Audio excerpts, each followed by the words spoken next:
they're tired, and they're proud. And so the question becomes, how do we replicate men like this? And ladies, no disrespect, today is honoring the men, and I believe next year they'll change as well. But tonight, because I can, this is for everybody. So this is for all genders, all races, all ethnicities, all cultures, everyone. There's one thing in life that is certain. As sure as we're born, we will surely what? Die. Right. We don't know the hour, we don't know what time, we don't know the cause of our death, but we will ultimately come to the end of our road. Some refer to the time in between when we're born and when we die as the dash. Many of you probably heard that poem, The Dash, and what ultimately people say about you at your homegoing, your wake, your funeral, your whatever, in addition to other things. They talk about the dash. And so most often they will speak of the things that you've done to help mankind and the things that you've done as a man or a woman. They'll talk about the really great things. But these people who have been, these men who have been honored tonight, I can honestly share with you that these men are tired. When I talk to people who complain about just stuff, just complain, they don't know what they're doing. Those officials don't listen to people anyway. Senator Rousseau is not doing anything for me. I asked them, what is it that you might do to show them whatever it is that you feel that's not being done? And more importantly, have you ever taken the opportunity to suggest some things that might be better? The mayor won't listen to someone like me. I'm just a common person. And I say to them, we all have opportunities.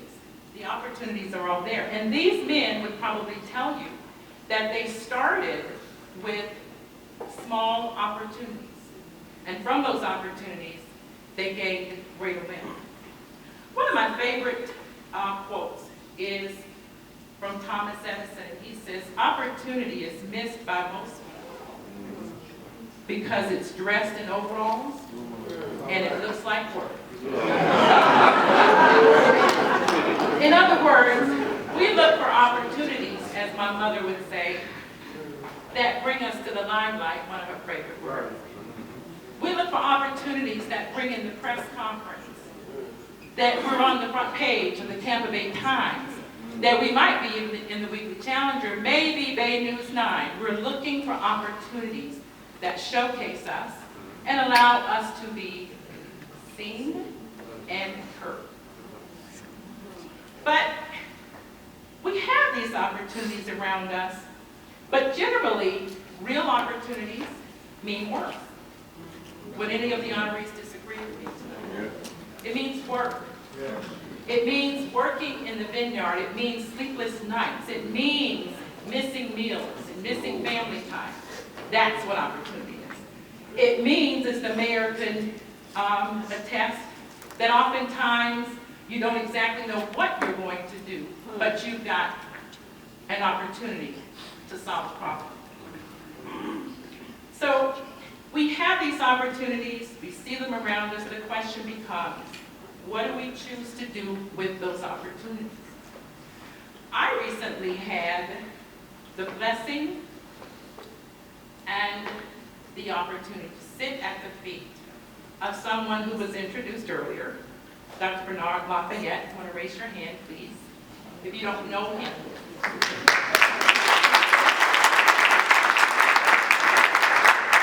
Thank you for your words. And when I have opportunities to be around people like that, I take notes, and I pray that I took the right notes, because this man, my first impression of him is he's a nice man, but I think he will set you straight. If you miss for him. So with his blessing and with his permission, I want to share a couple of things that he said. He said, this is a very serious time that we're living in. You can't afford to sit on the couch or a rocking chair and grieve. He said, we must stand up for what we think is right. And when something is confusing and as twisted as we hear every day, you need to be watchful and listening. Understand the moral, psychological impacts.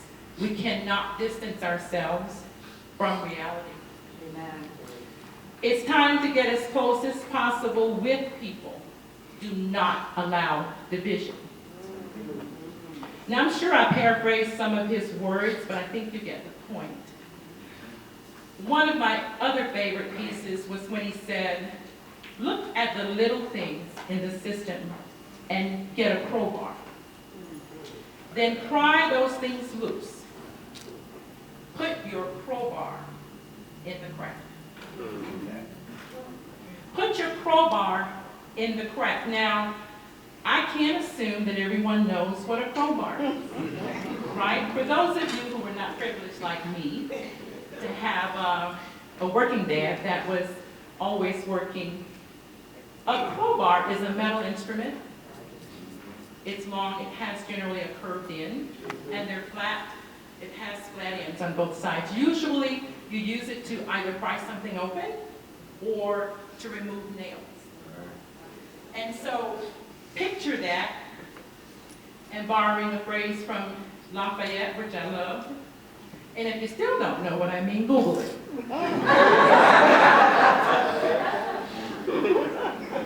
So if we take that crowbar and we bring it home to St. Pete, the place we say that we love, it allows us to look at opportunities where we can make a difference. We can believe and do good, as Brother Muhammad says often. That's one of his phrases. And you can jump in and make a difference. It all begins with using that power toward solutions and toward answers and wins. So I should stop here to define power. I'm not talking about the mathematical or the scientific definition, but I'm talking about human power. Power is, don't miss this, the capacity or ability to direct or influence the behavior of others or the course of events. That's pretty deep. Power is the capacity or the ability to direct or influence the behavior of others, not you, of others, or the course of the events. That's the power that I'm talking about. We all have their power, the power, but there is a strong link between power and people. Power is a two-edged sword. Power can be used to lift, and power can be used to destroy. When used properly, it can allow us to take some strong leadership to propel that idea or to move that change forward. So what is leadership? I hear people talking about leadership all the time. He's a great leader, she's not a good leader. She should be in leadership. Leadership, I talk to my clients a lot, and they are doing succession planning, or they're talking to me about some move they want to make. I think I want to put Joe Blow in leadership. And my question to them is, help me understand why.